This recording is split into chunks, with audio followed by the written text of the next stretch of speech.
Ako dili ni payong.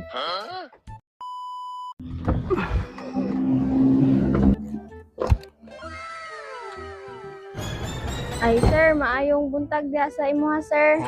Oy, unsay ato? Pwede ka ma-interview ka jud sir. O unsay ato kuan ma'am? Nang naamang good sila ipang sir sir ba nga taga-adlaw daw ka mo palit og mga kotse dahil ang mga imong mga project o pa daw na human, basta na kay reklamo. Ay dito ko karong ang. Mo ni gikan ko sa bukid. Dan pa ko sa dito sa area nga atong gitrabahoan. So mo pay pag-abot holiday maron, relax ta. Kaya ang balita man ko daw sir kay taga-adlaw na lang ka magpalit og mga sakyanan sir. Oh, kini mo ni bago na tong sakyanan ron. Halak ka. Mangutana ka. Anong ako guning gipalit? Gumikan kay naganahan ko aning nasakyanan kay lahi sa uban. Subukan. Unsa day kalahian na sa ubang sakyanan sir? Nani siya kabutangan ani ma'am? Unsa man day na sir? Ang ilaha payong man to. Ako dili ni payong, Na unsa man na sir? espada. Unsa man na? Espada mao ni nga magamit din na nimo sir. nakauyon yung ko aning nasakyanan.